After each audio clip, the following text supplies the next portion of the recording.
오늘 말씀 마태복음 18장 23절부터 35절까지 우리 한 절씩 교도하도록 하겠습니다. 그러므로 천국은 그 종들과 결산하려 하던 어떤 임금과 같으니 갚을 것이 없는지라 주인이 명하여 그 몸과 아내와 자식들과 모든 소유를 다 팔아 갚게 하라 하니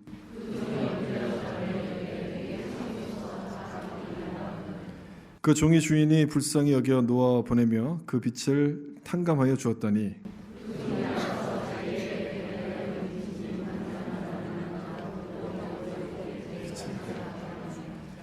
그 동료가 엎드려 간구하여 이르되 나에게 참아 주소서 갚으리이다 하되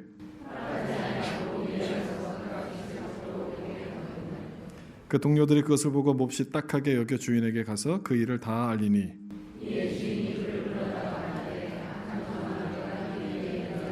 정도 탕감하여 주니 내가 너를 불쌍히 여긴 것 같이 너도 내 동료를 불쌍히 여김이 마땅하지 아니하냐 하고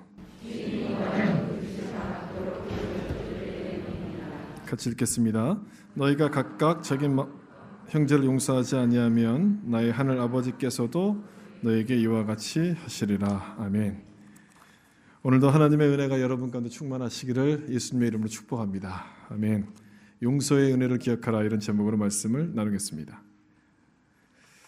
지난주에 은혜의 이상한 계산법, 이런 제목으로 말씀을 나누면서 은혜는 불공평하다, 계산해서 주는 것이 아니기 때문에 우리 눈에는 은혜가 불공평하게 보인다, 이런 말씀을 드렸습니다. 오늘 살펴보게 되는 그 주제, 용서라는 주제 역시 같은 맥락입니다. 용서는 공평한 일이기보다는 불공평한 쪽에 가깝습니다. I am sorry, 미안합니다. 이 한마디로 내가 그동안 당했던 모든 아픔을 다 용서한다면 여러분, 이게 공평한 겁니까? 공평하지 않은 겁니까? 공평하지 않은 것이죠. 우리는 그렇기 때문에 용서를 못합니다, 이렇게 늘 말하지만 오늘 말씀에서 예수님께서는 이 용서를 어떻게 다뤄야 될 것인지를 비유로 설명해 주십니다. 오늘 비유는 이렇게 말씀을 시작하죠. 마태복음 18장 23절에 그러므로 천국은 그 종들과 결산하려 하던 어떤 임금과 같으니, 천국은 이렇게 시작합니다. 천국은 이라고 말씀하시면서 용서에 대해서 말씀하세요. 천국과 용서는 깊은 관계가 있다는 그런 말씀입니다. 그렇기 때문에 용서가 우리는 힘들지만 이 말씀을 잘 들어야 될 말씀입니다. 어떤 왕이 결산하기 위해서 종들을 불렀는데 그중 한 종이 10,000달란트의 빚을 진 종이 있었습니다. 24절 말씀이 이렇게 나와요. 10,000달란트 빚진 자 하나를 데려오매. 이 달란트라는 것은 굉장히 큰 액수의 화폐를 말합니다. 한 달란트는 6,000데나리온입니다. 지난주에 한 데나리온이 노동자 하루의 일당이라고 제가 설명을 드린 것 같습니다. 여러분 그걸 기억하실 텐데, 한 데나리온이 하루 노동자 임금인데 달란트가 한 달란트면 6,000데나리온입니다. 6,001을 일해야지 벌을 수 있는 돈입니다. 그런데 이 사람이 지금 빚진 금액은 얼마냐면 10,000달란트를 빚졌습니다. 얼마나 큰 금액인지 이해가 되시죠? 10,000달란트면 6,000데나리온 곱하기 만을 해야 되는 겁니다. 그럼 6,000만 일이 되는 거예요. 16만 년 동안 일하고 모아야지 갚을 수 있는 돈입니다. 당시 이스라엘 백성들, 이스라엘이 로마에다 바치는 세금이 800달란트였습니다. 그것과 비교한다면 어마어마한 금액이죠. 10,000달란트는 천문학적인 액수의 금액입니다. 주인은 이 종에게 모든 것을 팔아서 이것을 갚으라, 이렇게 말씀합니다. 25절에 몸과 아내와 자식과 모든 소유를 팔아서 갚으라. 빚을 갚지 못하면 당신은 노예가 되는 것이 관행이었습니다. 다 팔아서 갚으라, 이렇게 말합니다. 주인의 명령이 떨어지니까 한 번만 좀 용서해달라, 한 번만 봐주십시오, 간청을 하죠. 이때 주인이 안 돼 그러면 이 종의 인생은 여기서 끝나는 겁니다. 종과 가족과 모든 식구들의 인생이 다 끝나버리는 거예요. 근데 주인이 여기서 뭐라고 하냐면 27절에 불쌍히 여겨 놓아 보내며 그 빚을 탕감하여 주었다. 없던 걸로 해준 겁니다. 이 종이 하도 불쌍해서 다 없던 걸로 해주겠다. 한두 푼도 아니지 않습니까? 이 많은 금액을, 천문학적인 액수를 그냥 다 탕감해 준 거예요. 생각지도 못한 은혜를 받게 된 것이죠. 얼마나 신이 났겠습니까? 엄청난 빚에 눌려 살다가 그 빚이 다 없어졌으니까 홀가분하지 않았겠습니까? 그런 마음을 가지고 집으로 가고 있었는데 누구를 만났냐면 28절에 나오는 말씀처럼 그 종이 나가서 자기에게 100데나리온 빚진 동료 한 사람을 만나 붙들어 목을 잡고 이르되 빚을 갚으라. 자기 돈 떼먹고 도망간 사람 만난 거예요. 이 사람이 그랬더니 이 사람의 멱살을 붙들고 돈을 떼먹으면 사람이 되겠어, 빨리 갚아, 막 다그치기 시작합니다. 이 사람에게 빌려준 금액이 얼마입니까? 100데나리온. 제가 아까 계산하는 법을 가르쳐드렸죠. 100데나리온. 한 달란트가 6,000데나리온이에요. 근데 100데나리온입니다. 얼마 안 되는 금액이에요. 자기가 탕감받은 돈에 비하면 비교도 안 될 만큼 아주 작은 금액 아닙니까? 여러분 참 피부로 잘 안 느껴지실 것 같아서 제가 여기 돈으로 좀 이렇게 계산해서 설명을 드려볼게요. 이 사람이 탕감을 받은 10,000달란트를 10만 달러라고 생각을 할 경우에 100데나리온이면 0.6센트입니다. 0.6센트, 1센트도 안 되는 거예요. 1센트도 안 되는 이 작은 금액을 가지고 막 돈 갚아라, 그러면 그 사람이 멱살을 잡는 겁니다. 그리고 감옥에 쳐넣었어요. 10만 불을 탕감받았는데 1센트를 갚으라고 감옥에 집어넣은 거예요. 이 사실이 주인의 귀에 들어가죠. 주인은 당장 이 종을 불러서 호통을 칩니다. 32절 33절 악한 종아, 내가 빌기에 내가 내 빚을 전부 탕감하여 주었거늘. 그 다음부터 같이 읽겠습니다. 내가 너를 불쌍히 여김과 같이 너도 내 동료를 불쌍히 여김이 마땅하지 아니하냐. 그렇게 말씀하시면서 마지막 35절의 비유를 마칩니다. 이 말씀도 같이 읽겠습니다. 너희가 각각 마음으로부터 형제를 용서하지 아니하면 하늘 아버지께서 너희에게 이와 같이 하시리라. 그러면서 이 말씀으로 끝을 맺습니다. 이 비유를 통해서 예수님께서 말씀하시려는 포인트는 하나입니다. 용서하라. 이 한 가지죠. 이 네 글자를 가르치시기 위해서 이 말씀하셨어요. 딱 네 글자를 가르치시기 위해서. 만약 이렇게 하면 용서하라. 주님은 조건절을 붙이지 않습니다. 저 사람이 미워하는 것처럼 보이면 용서하라, 이렇게 말씀하시지 않았습니다. 딱 이 네 글자를 말씀하십니다. 용서하라. 우리는 용서를 받은 사람들이기 때문에 이제 이 용서를 베푸는 사람들이 되라고 주님께서 말씀하시는 겁니다. 이 말씀을 읽으면서 우리는 나도 그렇게 살아야지, 이제는 용서하면서 살아야지, 이렇게 마음을 먹지만 예배를 딱 마치고 집으로 가다가 나에게 100데나리온 빚진 사람을 만나면 이 말씀을 싹 잊어버려요. 싹 깨끗이 잊어버리죠. 어떻게 저런 인간이 아직도 살아있지, 이렇게 나와요. 왜 하나님께서는 천벌을 저런 사람에게 내리셔야지 왜 천벌을 안 내리시는 거야, 이런 생각들을 우리가 합니다. 용서를 기억해야 될 때에 용서를 까맣게 잊어버리고 복수에 대한 생각만 우리가 해요. 그걸 본다면 이 비유에 나오는 10,000달란트를 탕감받고도 용서할 줄 모르는 종은 다른 사람이 아니라 바로 우리를 가리키는 말이에요. 우리들. 저도 솔직히 그런 마음이 있고 여러분들도 아마 솔직히 그런 마음들이 있을 겁니다. 우리는 용서를 잘 못합니다. 잘 못해요. 어렵게 느껴집니다. 여러분 왜 그렇습니까? 왜 용서가 이렇게 어렵게 느껴질까요?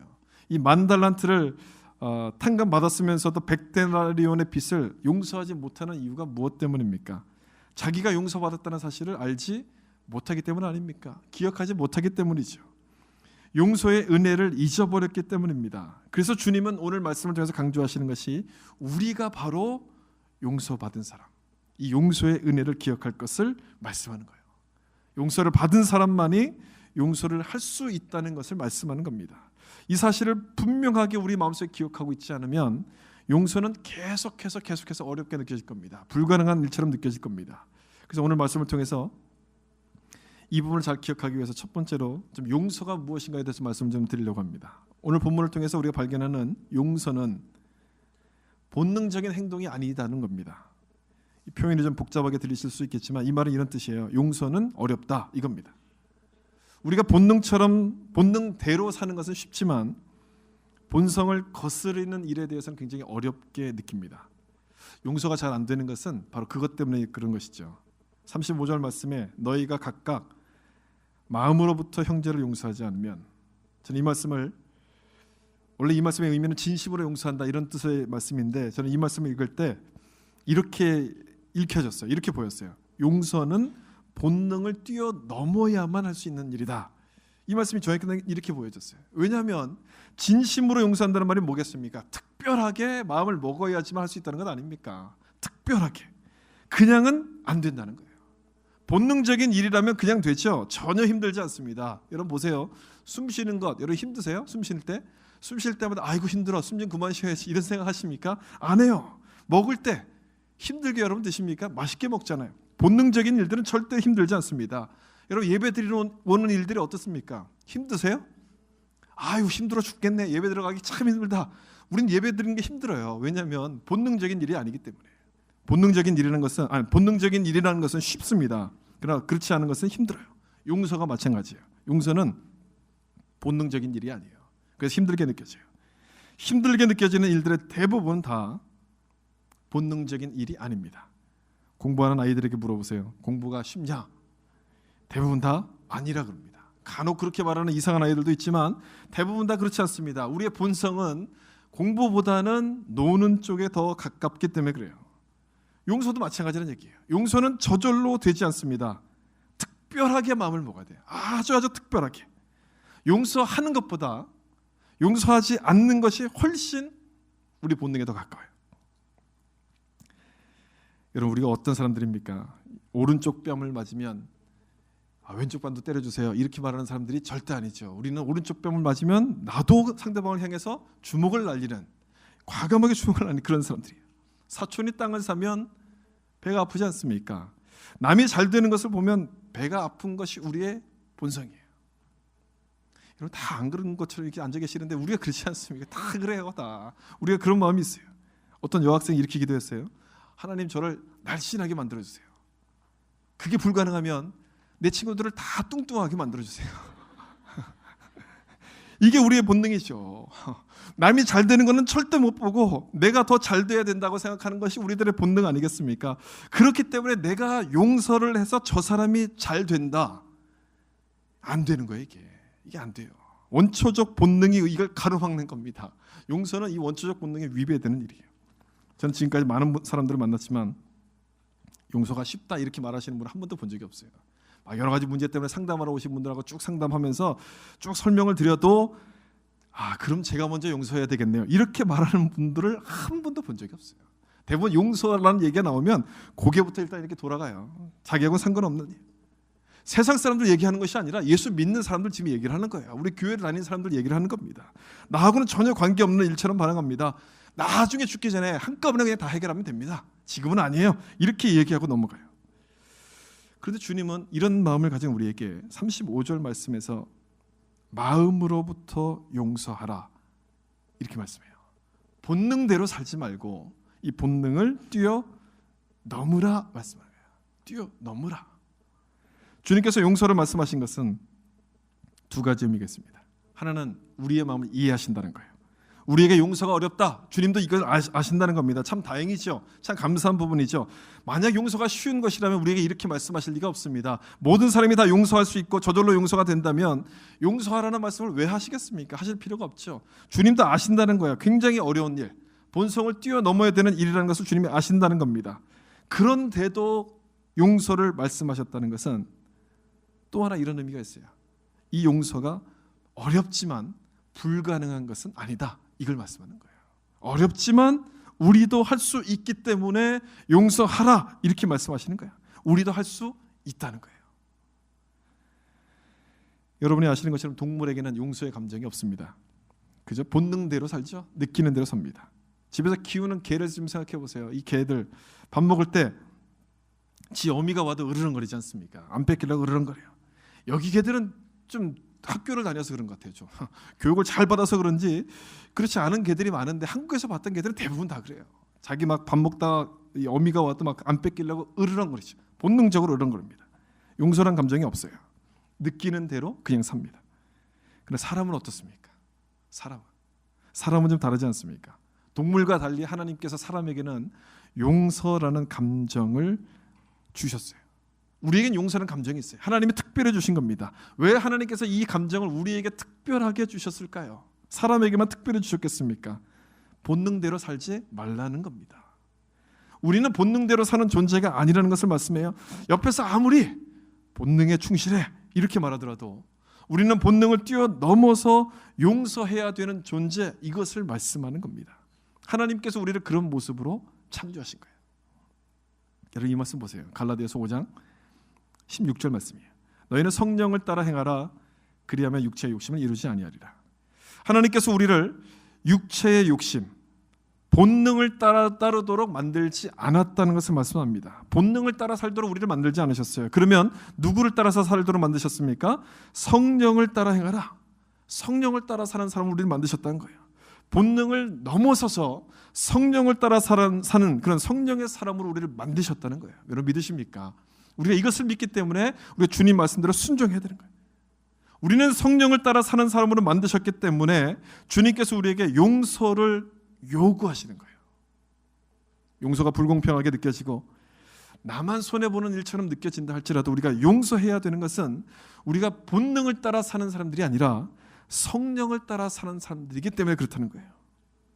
본능을 따르면 용서할 수 없죠. 그러나 성령을 따르면 용서하게 돼요.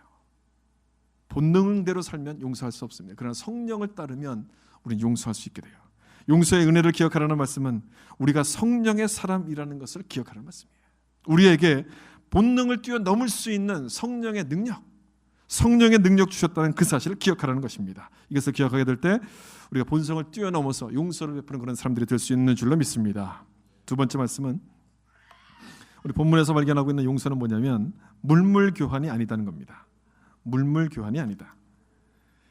우리가 용서를 잘 못하고 어렵게 생각하는 것은 용서라는 것을 물물 교환처럼 생각해서 그렇습니다.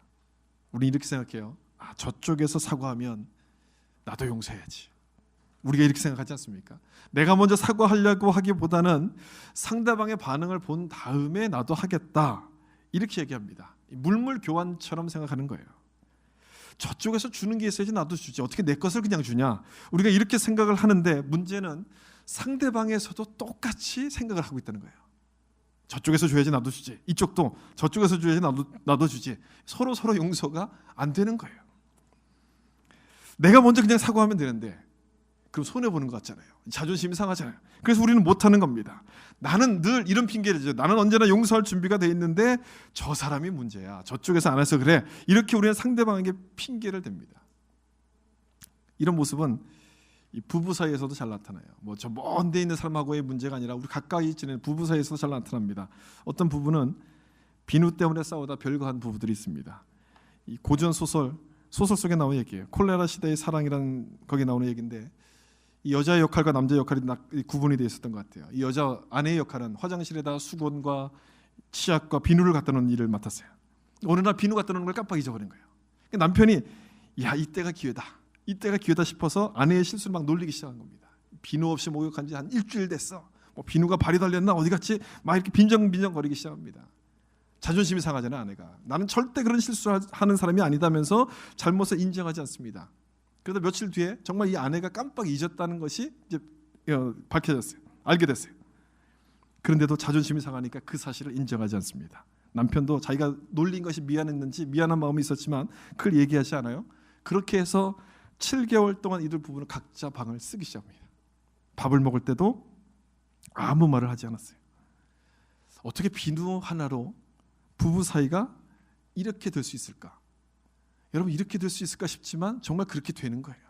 정말 그런 일들이 일어나는 거예요. 소설에만 나오는 얘기는 아니죠. 실제로 그런 일들이 자주 벌어집니다. 정말 아무것도 아닌 일인데 내가 먼저 미안하다는 말을 못해가지고 계속 서먹서먹하게 지내는 그런 사이들, 그런 일들이 우리 경험 속에서 일어나지 않습니까? 여러분들도 아마 다 경험해 보셨을 거예요. 여자분들은 화가 나면 이런 얘기를 하죠. 당신 나랑 결혼하면 물 한 방울 안 묻히게 해준다 그랬지. 약속했잖아. 막 이런 얘기를 해요.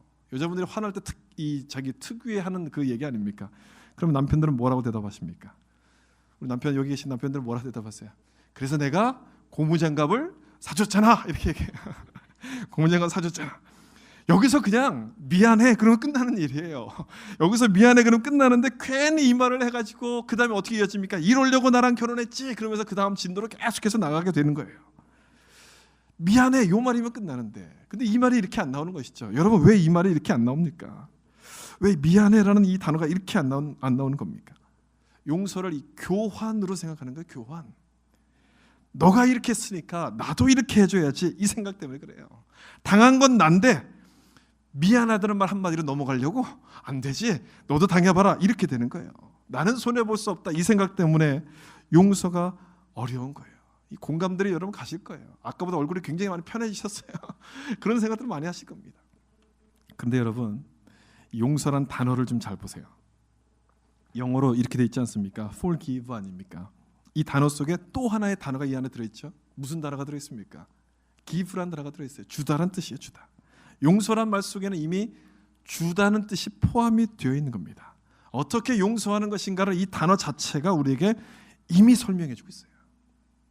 또 다른 용서란 단어 여러분 혹시 아십니까? 펄든이라는 단어죠. 펄든. 이 단어는 라틴어에서 온 단어인데 원래 라틴어의 뜻은 두 가지로 나눠져 있었습니다. 이 앞에 PAR이라는 단어와 DON이라는 단어가 나눠져 있었어요. 이 앞에 있는 단어는 충분하다는 뜻이고요. 뒤에 나오는 도나레라고 되어 있는 라틴어는 주다는 뜻이에요. 이 두 개가 합쳐져서 펄든이 된 거예요. 충분히 주다 이런 뜻입니다. 여기에도 어떤 뜻이 포함되어 있습니까? 주다는 거야. 주다. 용서의 기본 개념은 주는 거예요. 주는 거. 용서하면서 여러분 공평한 걸 찾으려고 해도 안 되는 거예요. 용서는 공평한 것이 아니라 불공평하다는 특징을 이미 가지고 있는 겁니다. 교환하는 것이 아니라 주는 거예요. 먼저 주는 거예요. 저 사람이 어떻게 하는가를 보고 주자? 아닙니다. 그것과 상관없이 그냥 내가 먼저 주는 거예요. 내가 먼저 양보하고 내가 먼저 손해보는 것이 그것이 용서예요. 그래서 용서는 손해보는 거라고 말할 수 있어요. 여러분 따라해 보실랍니까? 용서는 손해보는 것이다. 오늘 비유에서도 주님은 이 부분을 말씀합니다. 용서는 손해보는 것이다. 주인이 1만 달란트 빚진 종을 용서했다는 것, 엄청난 손해를 주인이 봤다는 거예요. 만약에 손해볼 생각이 없었다면 이것을 탕감해 줄 수 없죠. 용서가 이루어질 수 없습니다. 그런데 이 엄청난 빚을 탕감받은 이 종은 어떻게 합니까? 자기는 이것을 탕감받았는데 겨우 100데나리온의 빚진 사람을, 동료를 용서하지 않아요. 자기가 탕감받은 것에 비하면 세 발의 피도 안 되는 금액인데 그 사람은 용서하지 않습니다. 왜 용서하지 않았어요? 용서하지 않은 이유가 뭡니까? 손해보기가 싫다는 것 아닙니까? 난 절대로 손해볼 수 없어. 그렇게 하다가 용서하지를 못하는 거예요. 자기가 이미 엄청난 용서받았다는 것을 생각하지 못하고 나만 손해를 본다라고 느끼니까, 이미 받은 것은 충분히 받았는데 나만 손해본다고 느끼니까 용서를 못하는 거예요. 우리도 가만 생각해보면 왜 내가 용서를 못하는가? 똑같은 이유 때문에 용서 못해요. 나만 손해보는 것 같아서. 그렇게 하면 불공평하지 않습니까? 나만 손해보는 것 같아서 우리가 용서를 못하죠. 그래서 우리는 주님의 말씀 가운데 귀를 다시 기울여서 들여봐야 돼요. 33절 말씀, 오늘 보면 33절 우리 같이 한번 읽겠습니다. 내가 너희를 불쌍히 여김과 같이 너도 내 동료를 불쌍히 여김이 마땅하지 아니하냐 하고, 이 말씀이 왜 내가 손해를 봐야 됩니까? 불공평합니다. 이렇게 말하고 있는 우리에게 주시는 주님의 대답입니다. 대답. 내가 너를 불쌍히 여김과 같이. 우리는 이미 그렇게 해도 충분할 만큼 받았다는 거예요. 충분히 받았다는 거예요. 내가 손해를 봐도 그것이 손해가 안 될 만큼 주님께서 충분히 주셨다, 충분히 받았다, 이걸 말씀하는 거예요. 1만 달란트 갚을 수 없는 그 빚을 탕감받은 그 종처럼 우리 역시 용서받을 수 없는 이 엄청난 죄에 대한 것을 예수님께서 다 용서해 주셨다는 것을 말씀하는 겁니다. 그래서 먼저 우리가 먼저 용서하라, 주님 이것을 말씀하는 거예요. 우리는 이미 용서받은 사람들이기 때문에 이제 우리가 용서해야 될 차례가 되었다라고 주님이 말씀하시는 거예요. 여러분 한번 대답해 보시겠습니까? 용서를 받은 사람이 용서를 하게 된다면 그것이 손해보는 겁니까? 손해가 아닙니까? 손해입니까? 손해가 아닙니까? 손해가 아니에요. 그건 손해라고 말할 수가 없어요. 그건 손해가 아니죠. 용서가 손해보는 것이라고 말씀하신 것은 무슨 얘기냐면 내가 받은 용서의 은혜를 이제는 다시 나누어 주라, 이걸 말씀하는 거예요. 내가 받은 것을 나누어 주라, 이렇게 말씀하시는 거예요. 그렇게 본다면 용서는 손해보는 것이 아니라 내게 주신 은혜를 다시 돌려주는 거예요. 돌려주는 거예요.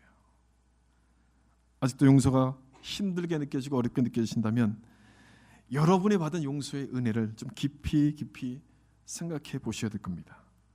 아직도 누가 먼저 사과할 것이냐, 그걸 가지고 줄다리기 하고 있다면, 고민하고 있다면, 여러분 내가 받은 용서, 내가 용서받은 자라는 것을 깊이 다시 한번 생각해 보셔야 돼요.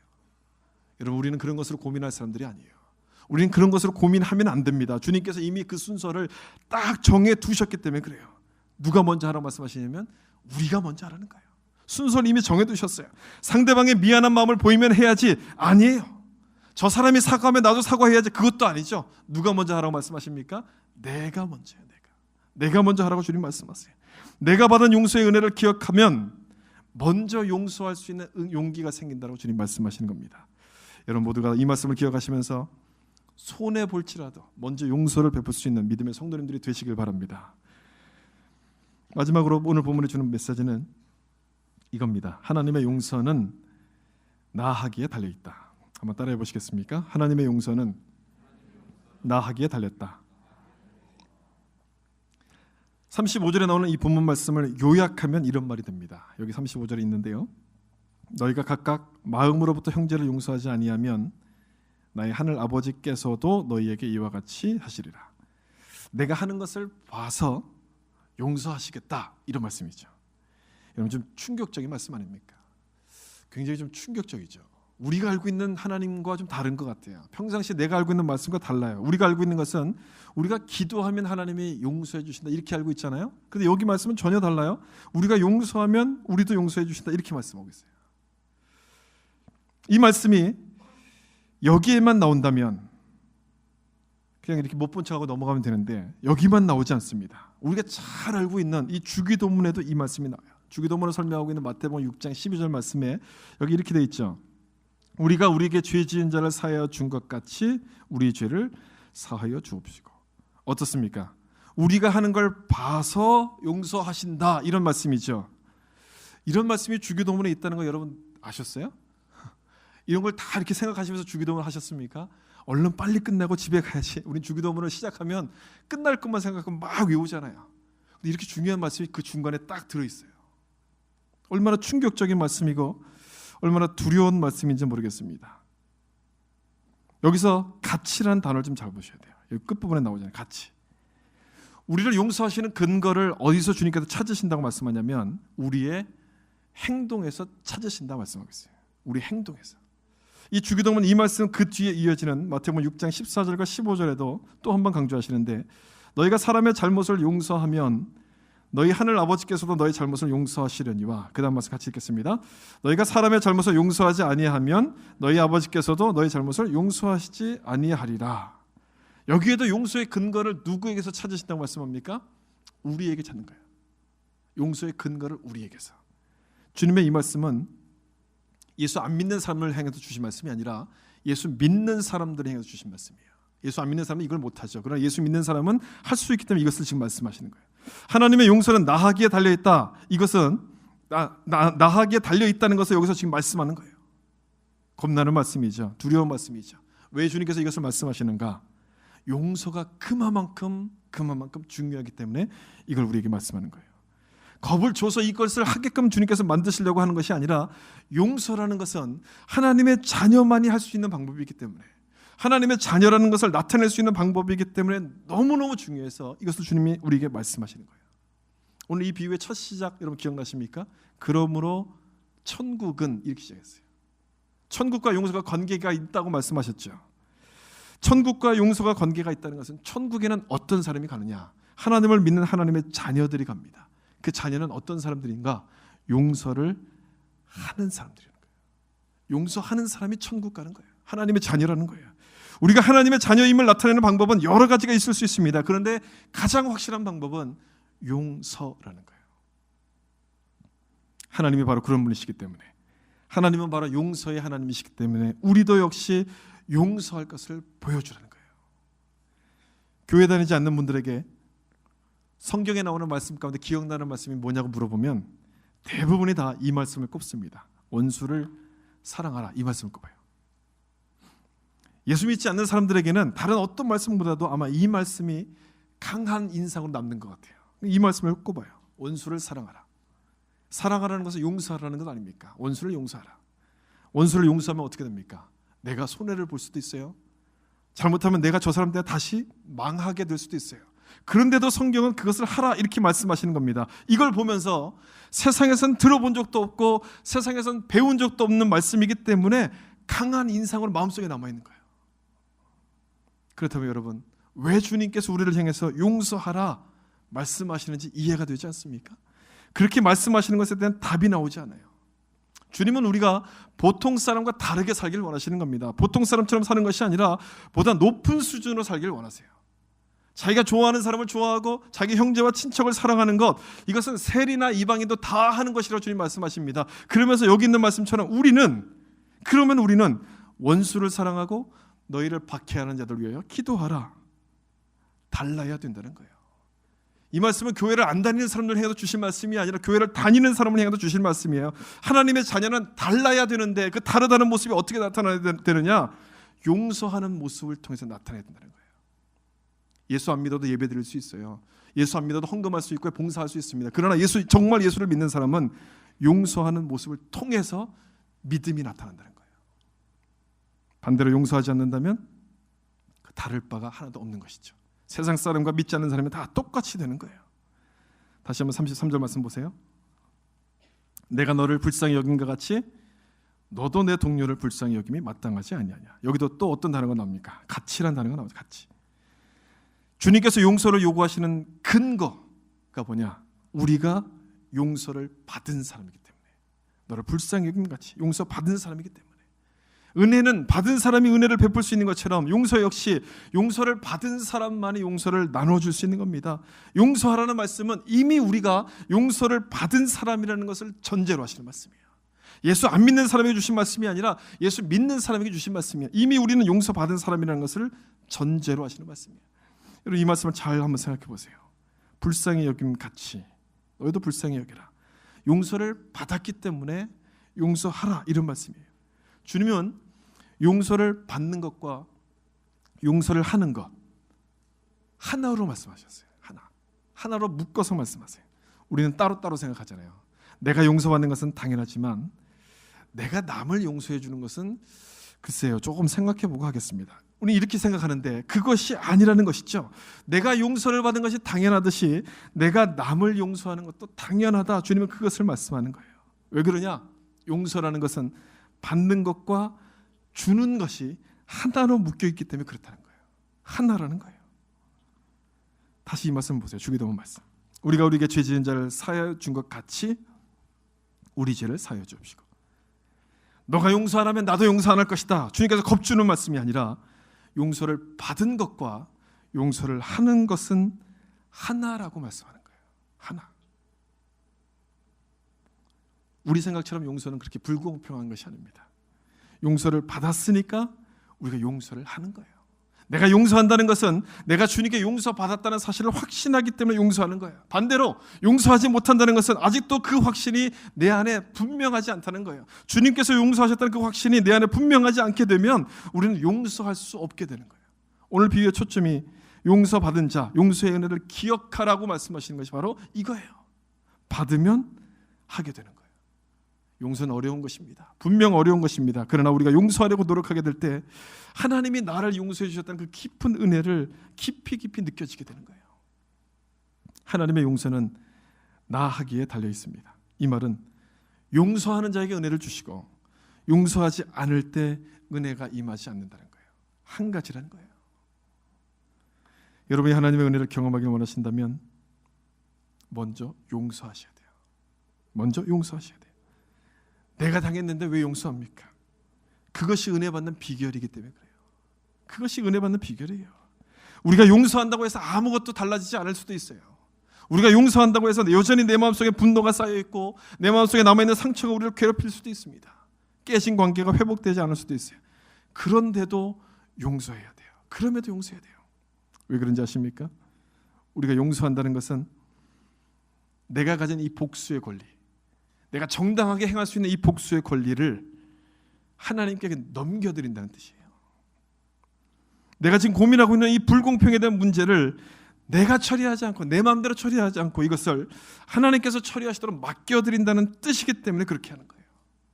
하나님을 믿지 않는 사람은 할 수가 없는 거예요. 하나님을 믿는 성도들만이 할 수 있는 일이에요. 그리고 우리가 용서해야 되는 것은 이것을 용서하지 않을 때 또 다른 죄로 이어지게 되는 이 죄의 악순환의 고리를 끊을 수 있기 때문에 우리가 용서해야 되는 거예요. 용서하지 않는 분노가 있지 않습니까? 미움이 남아있지 않습니까? 이것이 우리 마음을 지배하지 못하도록 이렇게 끊어버리는 거예요. 여러분, 이것보다 더 큰 은혜가 어디 있어요? 이것보다 더 큰 은혜가 어디 있어요? 하나님이 주신 평안과 감사와 자유함을 누리는 것보다 더 큰 은혜가 어디 있겠습니까? 이런 자에게 하나님의 은혜가 임하는 것은 너무나 당연한 것 아니겠습니까?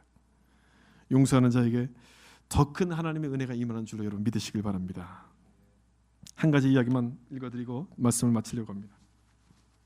사랑의 원자탄이라 불리는 손양원 목사님에 대한 스토리예요. 아시는 분들도 있겠지만 한번 여러분 잘 들어보십시오. 용서가 어떤 것인가 우리가 잘 알려주는 그런 이야기입니다. 6.25 전쟁이 끝난 직후 1948년도 여순 반란 사건이 일어났을 때 손양원 목사님의 두 아들이 공산당 청년에 의해서 총살을 당하게 됩니다. 반란이 진압되고 이 손 목사님의 아들을 총살시킨 사람을 잡았다는 그런 소식을 들었습니다. 그런데 이 목사님께서 그 사람을 죽이지 말고 용서해 달라고 이렇게 부탁을 하게 됩니다. 그리고 그 사람들을 자기의 아들로 삼게 돼요. 자기 아들을 죽인 원수를 아들로 이렇게 딱 삼은 겁니다. 사람들이 물어보죠. 왜 그런 일을 합니까? 왜 그렇게 해야 됩니까? 그때 손 목사님의 대답은 이거였습니다. 자기 아들은 죽었어도 천국에 갔지만 자기 아들을 죽인 이 사람은 지옥에 갈 것이 뻔했기 때문에 예수 믿는 사람으로서 그냥 놔둘 수가 없어서 내 아들로 삼았습니다. 총살당해 죽은 아들의 장례식에서 손 목사님은 이런 편지를 낭독했습니다. 삼남 삼녀 중에서 가장 아름다운 두 아들 장남 차남을 바치게 된 나의 축복을 감사합니다. 한 아들의 순교도 귀하다 하거늘 하물며 두 아들의 순교라니요 감사합니다. 예수 믿다가 죽는 것은 큰 복이라 하거늘 하물며 전도하다 총살 순교 당함을 감사합니다. 미국 가려고 준비하던 내 아들 미국보다 더 좋은 천국 갔으니 내 마음 안심되어 감사합니다. 나의 사랑하는 두 아들을 총살한 원수를 회개시켜 내 아들 삼고자 하는 사랑의 마음을 주신 하나님께 감사드립니다.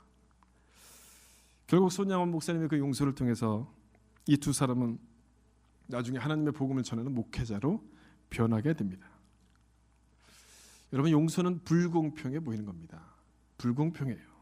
그러나 용서를 하면 그렇지 않다는 것을 깨닫게 돼요. 하나님의 더 큰 은혜를 체험하게 되기 때문에 그렇습니다. 용서라는 것은 용서의 은혜를 경험한 사람만이 할 수 있는 거예요. 용서를 받은 사람만이 용서를 할 수 있는 거예요. 여러분, 우리가 바로 그런 사람들 아닙니까? 주님께로부터 용서의 은혜를 받은 사람들 아니겠어요? 그렇다면 이제 우리가 이 용서를 베풀어야 될 차례가 된다는 거예요. 용서의 은혜를 받은 사람으로서 이 은혜를 우리가 베풀어야 한다는 겁니다. 여러분이 용서의 은혜를 베풀어야 될 사람이 누굽니까? 누구에게 이 용서를 베풀어야 되겠어요? 용서해야 되는 것은 알지만 용서가 안 돼서 여러분의 마음을 힘들게 하는 그 사람들이 누굽니까? 여러분의 마음을 괴롭히는 그 사람이 누구겠어요? 지금도 원망이 돼서 용서가 도저히 안 돼 그 사람이 누군가요? 그 사람을 용서할 수 있기를 예수님의 이름으로 축복합니다. 그 사람을 용서하게 될 때 하나님의 은혜가 여러분 가운데 임하게 되는 거예요. 그리고 그 하나님의 은혜가 동일하게 그 사람에게도 임하게 되는 겁니다. 용서를 해야지만 하나님의 은혜가 우리를 통해서 흘러가게 되는 거예요. 이 놀라운 용서의 은혜를 우리가 먼저 베풀고 경험할 수 있기를 바랍니다. 그래서 이번 한 주간도 내가 받은 용서의 은혜를 기억하시고 용서의 은혜를 베푸심으로 말미암아 하나님의 사랑을 전하는 큰 빛의 성도가 되시기를 예수님의 이름으로 축원합니다. 기도하겠습니다.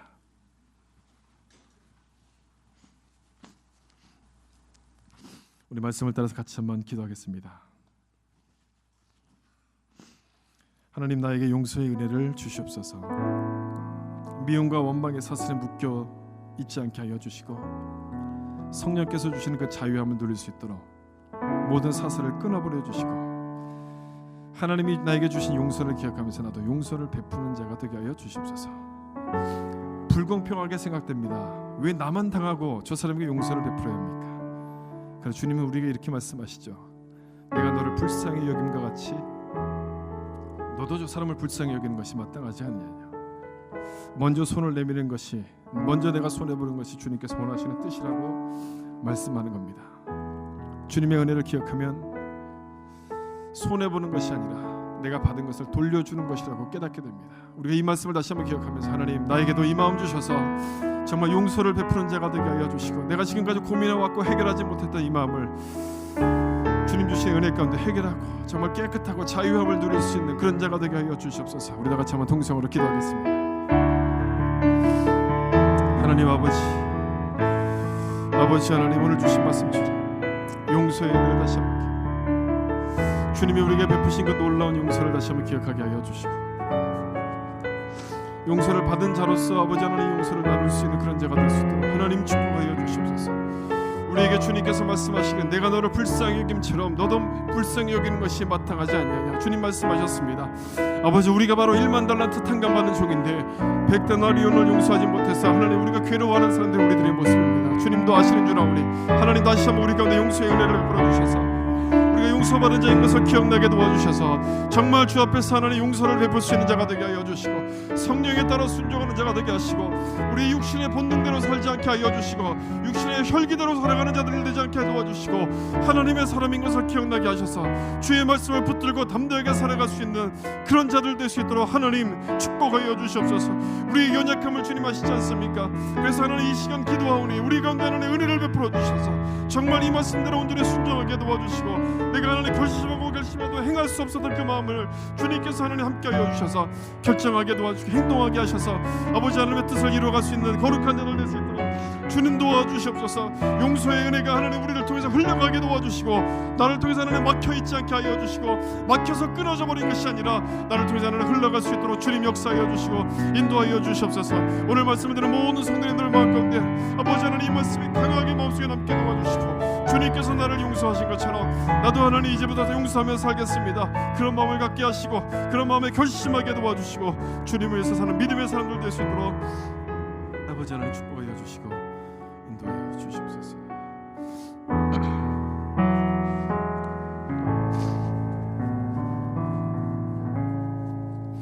하나님 아버지 감사합니다. 오늘 주신 말씀 우리 마음속에 잘 새기게 도와주셔서 용서가 필요할 때 이 말씀을 기억하고 용서를 베푸는 그런 자를 되게 도와주시옵소서. 용서를 받았으면 이제는 줘야 되는 것입니다. 우리는 예수를 통해서 죄의 용서를 받고 하나님의 자녀가 된 사람들입니다. 천국에 들어갈 자격을 얻은 사람들입니다. 하나님, 누가 이 세상을 향해서 용서해야 되겠습니까? 우리 아니겠습니까? 다시 한번 이 말씀을 깊이 묵상하게 도와주시고 나에게 주신 하나님의 그 용서의 은혜, 주님의 용서의 은혜를 깊이 묵상하게 하셔서 이제부터는 미움의 죄 사슬에 묶여있는 자들이 아니라 그 사슬을 끊어버리게 하시고 원망과 불평의 사슬들을 다 끊어버리게 도와주시고 이제는 과감하게 예수의 이름으로 용서를 베풀 수 있는 그런 자들 될 수 있도록 축복하여 주시옵소서. 우리 마음을 은혜로 충만하게 채우시고 넉넉하게 하시고 우리 마음을 넓혀주셔서 이 하나님의 용서를 은혜를 나누게 도와주시고 많은 사람들 가운데 이 은혜를 알지 못하는 세상 가운데 하나님의 사랑을 증거할 수 있는 그런 자들 될 수 있도록 하나님 축복하여 주시옵소서. 아직도 용서가 불공평하게 보이는 분들이 있다면, 나만 손해보는 것이라고 그렇게 이야기하고 있는 분들이 있다면 하나님 그들의 눈을 뜨게 하셔서 주님께서 우리에게 주신 것이 얼마나 큰 것인가 보게 하여 주시고 그 말씀 앞에 우리가 깊이 감사하게 하셔서 모든 원망과 불평들이 다 사라지고 감사함으로 순종할 수 있는 거룩한 믿음의 사람 될 수 있도록 축복하여 주시옵소서.